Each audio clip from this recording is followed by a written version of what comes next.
안녕하세요. 4차 산업혁명과 창업이란 주제로 강의를 맡은 전규환입니다. 반갑습니다. 오늘은 창업에 대해서, 또 창업기업의 유형, 기술 창업에 대해, 또 비즈니스 모델링, 그리고 청년 창업 사례를 살펴보도록 하겠습니다. 저는 3D 프린팅 기술을 활용하는 3D 테크 관광학을 전공으로 박사를 하였고요. 현재 3D 프린팅이라는 회사의 대표를 맡고 있습니다. 유한대 등 여러 학교에서 강의도 많이 하고 있습니다. 또 경기도 기술학교나 소상공인시장진흥공단 등에서도 창업 강사로 활동하고 있습니다. 먼저 창업에 대해 살펴보도록 하겠습니다. 여러분, 창업은 무엇일까요? 왜 창업을 해야 할까요? 또 창업의 필요성이 뭘까요? 한번 고민해 본 적이 있을까요? 네.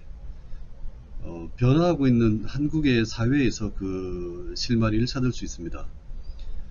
한국의 평균 연령과 일자리에 대해서 고민해 보신 적이 있나요? 한국은 어느 나라보다도 OECD 국가의 어느 나라보다도 65세 이상의 고령 인구 비중이 크게 늘고 있는 추세입니다. 이미 2000년도에 한국은 고령화 사회에 진입했다라고 알려져 있습니다. 2017년에 이미 한국의 고령사회 진입은 뚜렷해지기 시작했고요. 2025년이면 한국은 초고령 사회의 진입이 예상된다고 합니다. 즉, 약 한 2050년이 되면은 전체 인구의 40% 이상이 65세 고령 인구라는 얘기죠. 고령 인구가 는다는 얘기는 생산 연령이 줄어든다는 얘기입니다. 생산 인구가 준다는 얘기죠. 즉, 국가의 생산을 담당할 인구는 줄고 국가의 생산보다는 소비를 할 수 있는 인구가 늘어나게 되면 한국의 성장률은 멈추게 된다는 얘기죠. 게다가 평균 기대 수명 역시 상당히 높아지고 있는데 한국은 남성인 경우는 80세, 여성인 경우는 88.5세로 86.5세로 OECD 평균보다도 훨씬 높게 나타나고 있습니다.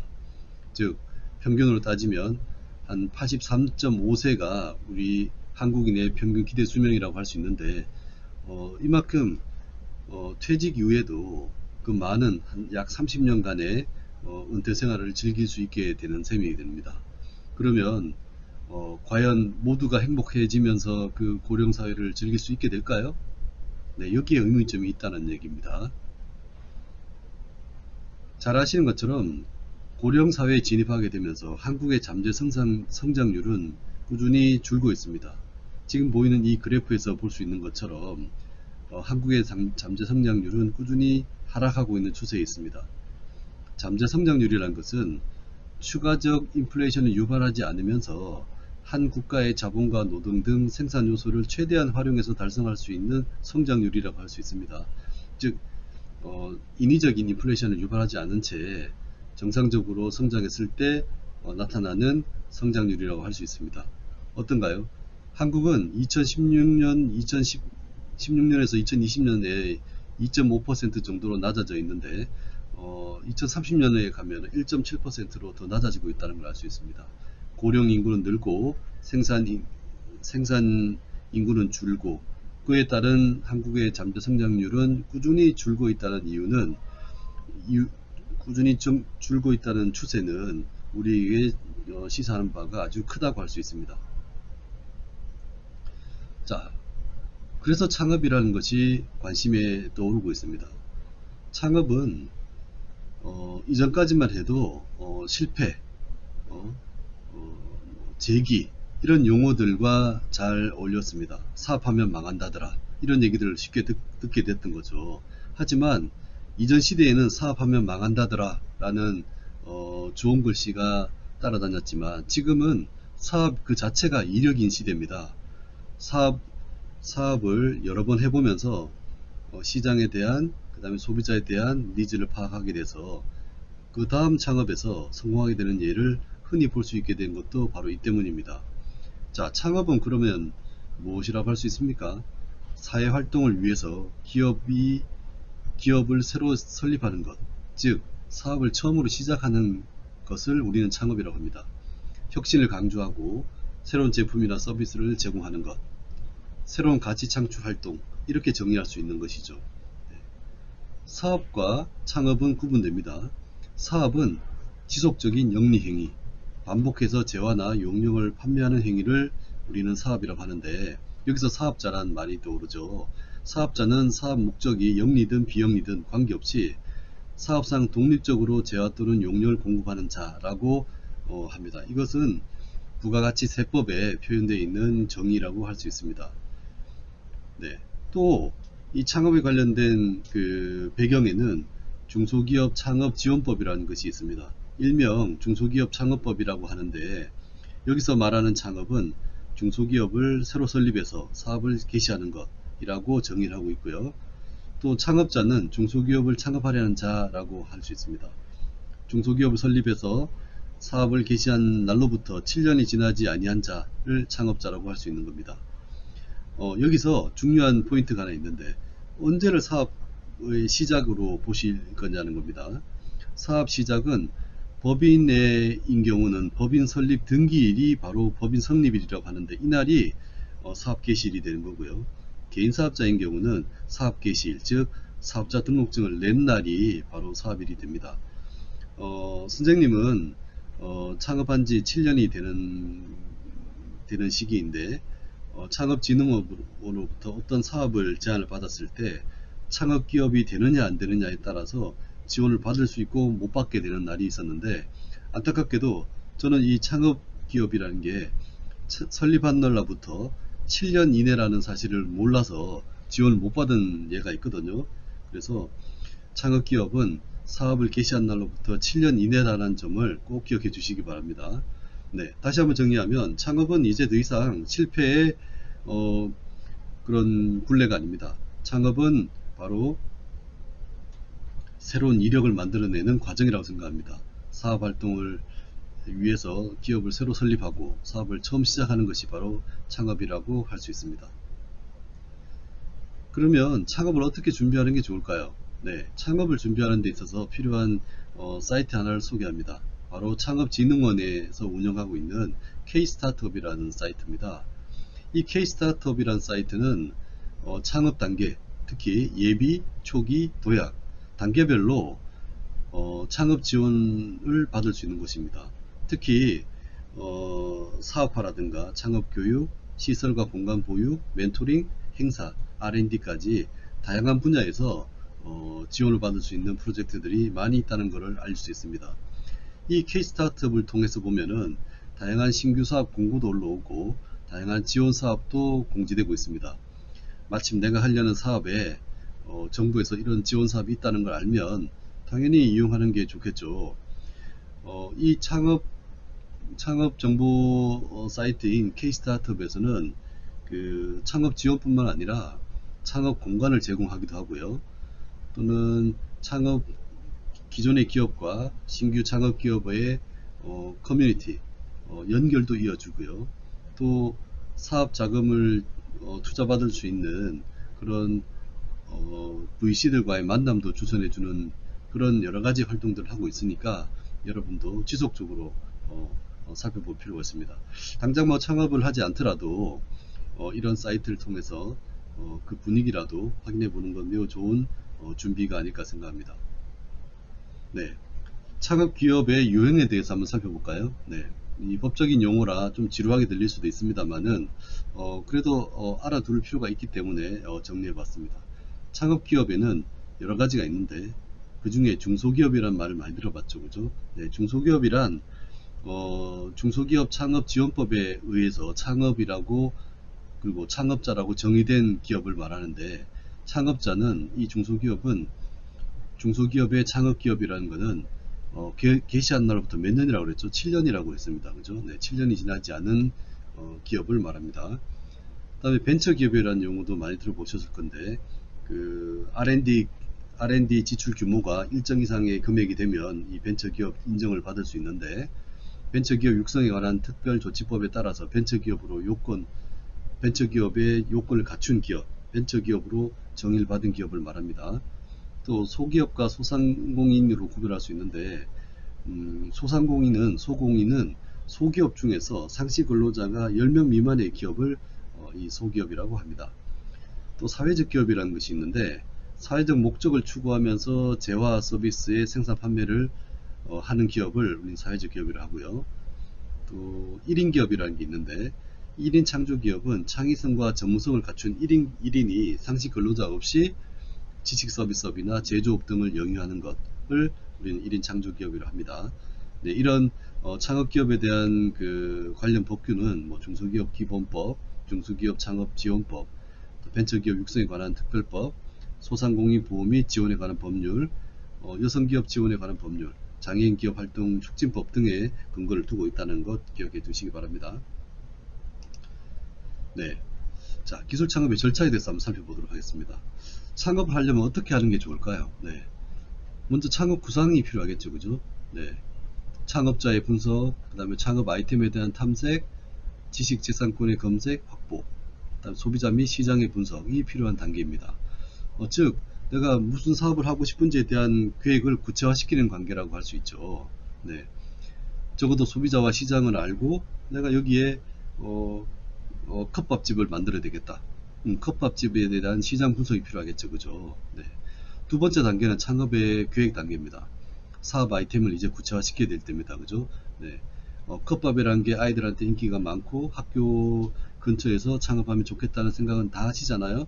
하지만 그 사업 아이템이 선정되면 사업 타당성도 분석해야 되고 또 사업 계획서를 작성해야 되겠죠. 이런 과정을 창업의 계획 단계라고 할 수 있습니다. 마지막은 이제 실행 단계인데요. 회사를 설립해야 되겠죠. 창업 자금도 조달해야 되고 보유기업에 이미 보유한 기업에 일하면 고도화를 해야 되고 기업의 성장에 기반을 조성할 수 있는 단계라고 할 수 있습니다. 네, 이렇게 이런 기술 창업은 가장 중요한 건 역시 아이디어입니다. 여러분이 어떤 문제점에 대한 어떤 문제를 해결할 수 있는 아이디어가 있는지가 가장 시작이라고 할 수 있습니다. 비가 오면 우산을 쓰지만 우산을 들기가 불편할 때 어떻게 해야 될까요? 손으로 드는 우산이 아니라 자동으로 펼쳐지는 우산이 있으면 좋겠다는 생각을 할 수 있잖아요. 네, 그런 아이디어에서 시작을 하는 겁니다. 우산을 가지고 우산을 쓰고 건물에 들어갈 때 그 빗물이 떨어지는 걸 방지하기 위해서 비닐 커버 같은 걸 씌워서 들어가게 하잖아요. 그런 것도 하나의 아이디어가 되는 거죠. 네. 그리고 이런 아이디어들을 어떤 계획으로 사업을 시작할지에 대한 계획을 세우는 거고 또 그 계획이 구체화되면 어떤 전략으로 어떤 전략을 가지고 사업을 구체화시킬지를 생각해야 되고 이제 사업을 시작하면 되는 겁니다. 그죠? 네. 이 창업 아이템에 대한 구상은 상당히 어려운 점입니다. 그냥 누구나 창업에 대한 아이디어를 낼 수 있다면 모두 다 창업을 해서 성공을 하겠죠. 하지만 이 창업 아이템 구상은 상당히 어려운 점입니다. 그래서 이 창업 아이템을 구성할 때 생각을 할 때 무엇보다 실현 가능성이 있어야 합니다. 또 실용화하는 것이 매우 중요합니다. 실현 불가능하고 상용화할 수 없는 실용화할 수 없는 아이템은 그냥 단순히 머릿속에 있는 아이디어일 뿐이죠. 근데 이 창업 아이템이 되려면 실현 가능해야 되고 상용화하는 것이 중요합니다. 예를 들어 볼까요? 고대 이스라엘의 솔로몬 왕의 궁전에는 피뢰침이 있었다고 합니다. 네, 오타네, 그죠? 네, 피뢰침이 있었습니다. 그렇다고 피뢰침 사업이 활성화될 수 있는 시기인가요? 네. 로마의 네로 황제는 동전을 이용하는 슬롯머신을 고안했었습니다. 그렇다고 슬롯머신이 그 당시에 활발하게 진행됐었던가요? 아니죠. 네. 그 다음에 로마의 궁전에는 세대의 엘리베이터가 있었답니다. 네, 힌두 교도들은 제너보다 수백 년 전에 종두 바이러스를 이용했다고 합니다. BC 1000년 전에 중국인들은 인간이 감지할 수 없는 지진을 기록했다고 합니다. 레오나르도 다빈치는 헬리콥터와 잠수함의 설계도를 그렸습니다. 근데 그게 지금 그 당시에 실현이 됐을까요? 창업 아이템으로 올바른 것이었을까요? 그렇진 않죠, 그죠? 네. 창업 아이템은 실현 가능성이 있어야 되고 실용화가 가능한 것이어야 한다는 점 잊지 말아 주십시오. 창업에 있어서 꼭 기억해야 될 게 바로 이 지적재산권, 지식재산권입니다. 이 지식재산권에는 지금과 같이 특허, 실용신안, 디자인, 상표 4가지가 있어야 됩니다. 4가지에 대해서 알아두고 평소 만약에 관심을 가지고 있다면 미리 확보해 두는 것도 좋은 생각입니다. 나중에 사업을 위해서, 나중에 창업을 위해서. 네. 먼저 특허부터 한번 볼까요? 네. 자연법칙을 이용한 기술적 사상의 창작으로 발명 수준이 고도화된 것, 대발명이라고 합니다. 네, 못합니다. 대발명입니다. 예를 들면은 알렉산더 그레이엄 벨이 전자를 이용해서 처음으로 전화기를 생산해낸 것입니다. 발명이죠, 그죠? 대발명입니다. 전기를 발명하고 세상에 없던 것이 만들어지는 것, 큰 변화죠, 그죠? 네, 이런 거는 특허라고 할 수 있습니다. 설정일로부터 출원일로부터 20년간 보호를 받을 수 있습니다. 그에 비해서 실용신안은 자연법칙을 이용한 기술적 사상의 창작으로 물품의 형상, 구조, 조합에 관한 실용성이 있는 고안, 소발명에 해당하는 건데, 전화기에서 분리된 송수화기를 하나로 해서 편리하게 사용하게 된 것. 지금의 전화기였죠, 그죠? 분리된 송수화기를 하나로 하여서 편리하게 한 것. 매우 실용성이 높은, 하지만 전화기를 발명한 것보다는 규모가 작다. 그래서 소발명이라 하는데, 이 실용신안은 설정 등록일로부터 출원일로부터 10년까지 존속기간을 보호받을 수 있습니다. 그리고 디자인에 대한 특허도 있는데, 디자인 특허는 물품의 형상, 모양, 색채 또는 이들이 결합한 것으로서 시각을 통해서 미감을 느끼게 하는 것입니다. 탁상 전화기를 반구형이나 네모꼴로 만든 것, 이런 것도 디자인 특허에 해당하겠죠. 20년간 보호를 받을 수 있습니다. 상표는 타인의 상품과 식별하기 위해서 사용되는 기호, 문자, 도형, 입체, 동작, 홀로그램 이런 거를 결합한 겁니다. 전화기 제조회사가 제품이나 포장 등에 표시하는 상호나 마크인 거죠. 설정일부터 10년 동안 보장을 받고 10년마다 갱신이 가능합니다. 그래서 반영구적으로 사용할 수 있는 권리이기도 하죠. 네. 사업 이전에 어떤 그 상표를 떠오른 상표가 있다면 그 상표를 등록해 놓고 상표에 대한 권리를 판매할 수도 있게 되는 것입니다. 네. 그래서 사업 초기 이 지적재산권, 지식재산권에 대해서 살펴볼 필요가 있습니다. 네. 창업 아이템에 대한 구체적인 분야로 들어가면 바로 이 비즈니스 모델링에 대한 관심이 높아집니다. 비즈니스 모델링이라는 것은 제품 또는 서비스를 이용해서 고객들에게 어떠한 가치를 전달하고 어떠한 방법으로 수익을 창출할 것인지에 대해서 청사진을 그려보는 겁니다. 모델링이란 비즈니스 모델의 수립 과정 및 활동을 의미하는 것이고요. 말이 어렵습니다, 그죠? 네, 이거를 좀 쉽게 얘기하면 어떤 가치를, 제가 만들려고 하는 제품과 서비스를 어떤 가치를 누구에게 어떻게 만들어서 어떻게 전달하고 수익을 어떻게 벌며 어떻게 지속 가능한 경쟁력을 확보할 수 있는가를 미리 생각해 보는 겁니다. 네, 쉽지 않죠. 네, 쉽지 않은 분야입니다. 하지만 이 비즈니스 모델링이라는 기법을 통해서 제품의 가치와 지속 경쟁력까지 확인해 둔다면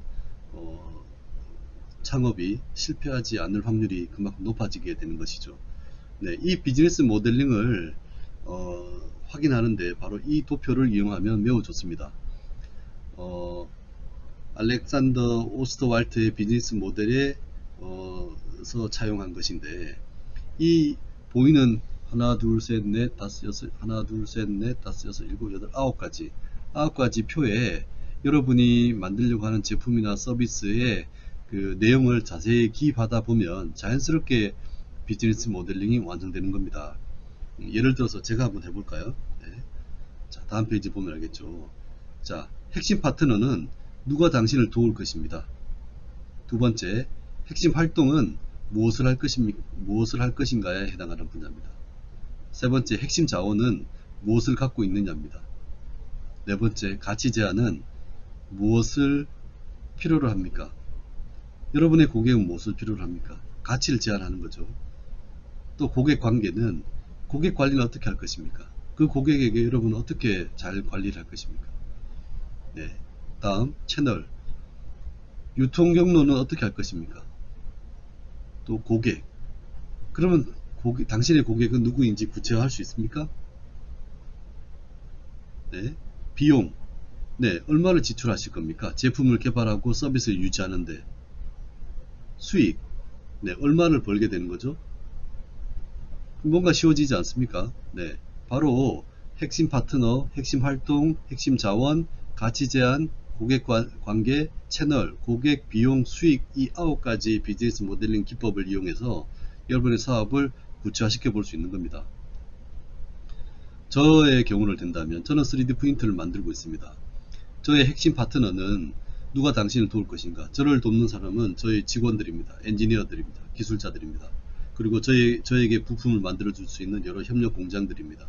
저희 핵심 파트너라고 할 수 있죠. 저의 핵심 활동은 뭡니까? 3D 프린터를 개발하는 거죠. 그죠? 보다 새로운 3D 프린터를 개발하는 것입니다.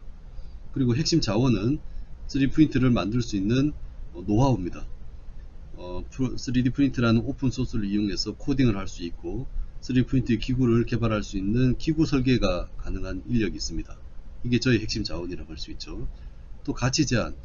가치 제한은 고객이 무엇을 필요로 합니까? 우리 고객은 3D 프린트라는 장비를 이용해서 새로운 시제품을 만들어 내기를 원합니다. 근데 그 시제품은 보다 빠르고 보다 크고 보다 정확한 것을 원하고 있다는 걸 저는 알고 있습니다. 그래서 고객 관리는 제가 저희 장비를 사용하고 있는 많은 기업들에게 한 달에 한 번 또는 분기에 한 번 방문한다든지 안내 메일을 보내서 기술의 변화를 안내할 것입니다. 어떻게 안내한다고요? 어떤 유통 경로를 활용하냐고요? 네, 요즘 같은 시대에는 SNS를 활용할 계획입니다. SNS라는 채널을 이용해서 홍보도 하고 서비스를 제공할 겁니다. 자, 그러면 여러분의 고객은 누굽니까? 네, 저희 고객은 기업체들을 시제품을 만드는 기업체들이고 또 3D 프린트를 통해서 교육하는 학교 교육기관입니다.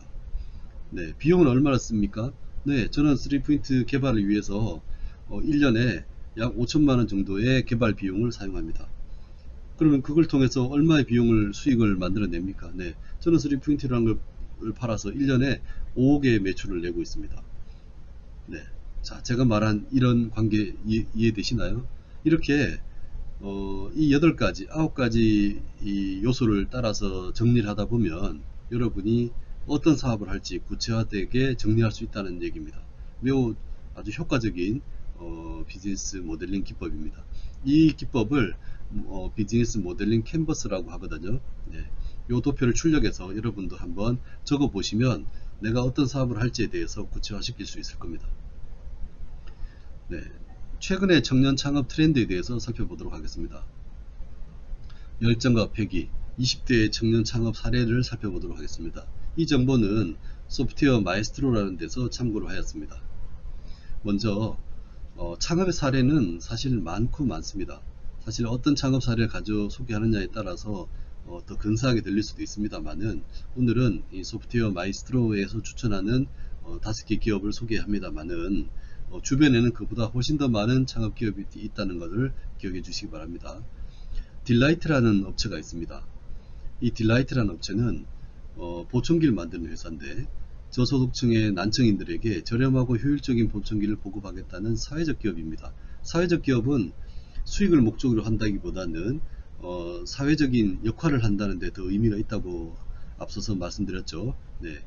딜라이트는 국민건강보험공단에 보청기 지원금인 34만원의 제품 가격을 맞춰가지고 소외계층 사람들에게 경쟁 부담을 주지 않으면서 보청기를 보급하는 겁니다. 개인들은 전혀 부담 없이 지원금으로만으로도 보청기를 구입할 수 있게 된다는 거죠. 그죠? 네. 보청기 구매자들 사이에서 입소문이 타서 회사 설립 첫 해에 12억의 매출을 올렸다고 합니다. 대단한 회사죠. 그죠? 네. 이렇게 소비자들의 그 진입 경로, 눈높이를 낮춰서 누구나 이용할 수 있게 해준 것은 매우 바람직한 사례가 아닌가 생각합니다. 두 번째, 타임메카, 시계의 모든 것. 네, 그 제목에서 알 수 있는 것처럼, 사명에서 알 수 있는 것처럼 타임메카는 해외 시계를 구매 대행해주는 역할을 하는 기업입니다. 구매 대행은 이제 아주 흔한 일이 됐습니다. 그죠? 흔한 비즈니스가 됐습니다. 하지만 구매 대행하는 업체들을 잘 살펴보면 소비자가 원하는 제품을 배달하지 않는 업체들도 있고, 또는 배송 시기가 너무 오래 걸려서 불편을 겪는 경우도 종종 있습니다. 이 업체는 타임메카라는 곳은 창업 첫해 8억 원으로 시작해서 현재는 약 500억 정도의 매출을 올리고 있는 시계 온라인 쇼핑몰이라고 합니다. 어, 정품 보장 정책을 통해서 신뢰도를 우선으로 한다고 해서 소비자들에게 좋은 평가를 내고 있습니다. 해외 시계만 구매 대행하는 이런 역할, 구매 대행의 분야가 넓어지면 넓어질수록 많은 인력과 많은 비용이 들게 되는데, 해외 시계에 국한시켜 가지고 이런 비즈니스 캔버스를 만들었다는 건 매우 어, 어, 장점이 아닌가 생각합니다. 세 번째 기업은 스타일란다. 스타일란다는 의류 브랜드로 시작했습니다. 지금은 화장품과 인테리어 분야까지 범위를 넓혔는데, 창업 10년 만인 10년 만에 천억 매출을 올렸다고 하니까 상당히 놀라운 기업입니다. 그죠? 네, 국내 의류 브랜드 1위도 꼽히고, 프랑스 기업 로레알과 제휴가 돼서 매각도 됐다고 합니다. 네 번째는 플러스 파리라는 업체인데요. 2018년에 파리에서 오픈한 한국 디저트 카페입니다. 한국의 전통 간식인 팥빙수와 커피, 떡 같은 디저트를 판매하고 있는데, 평일에 한 100명에서 120명 정도 손님이 방문해서 주말에 180명, 대단한 기업이 됐습니다. 그죠? 네, 한국 문화와 프랑스 문화의 연결고리가 되었다는 점에서 프랑스 젊은 층의 인기를 끌고 있다고 합니다. 네, 역시 생각하기 나름이다. 그죠? 네, 한국의 디저트를 판매할 수 있는 카페를 외국에서 연다. 네, 자본은 많이 필요하겠지만 좋은 아이디어 같습니다. 모모토는 페이퍼 토이를 전문으로 만드는 벤처 기업입니다. 대학생들이 모여서 창업한 거고, 학교 과제를 만드는 데서 영감을 얻어서 종이 인형을 3차원의 피규어로 만들어 판매하게 됐는데, 큰 반응을 일으켰다고 합니다. 네, 가까운 곳에서 창업 아이템을 찾아서 창업에 성공한 사례가 아닌가 생각합니다.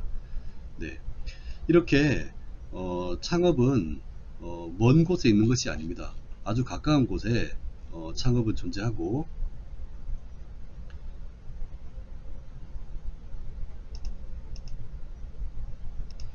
이렇게 창업은 어, 먼 곳에 있는 것이 아니라고 생각합니다. 고령화 시대에, 또 4차 산업 시대에 여러분의 역량을 펼칠 수 있는 창업은 이력인 것입니다. 사업을 처음으로 시작하는 것입니다. 혁신을 강조하고 새로운 제품과 서비스를 만들어내는 일이라고 자신합니다. 여러분이 창업을 통해서 2차, 4차 산업 시대에 4차 산업 시대를 돌파하는 멋진 창업인이 되어 보시길 바랍니다. 수업을 마치겠습니다. 감사합니다.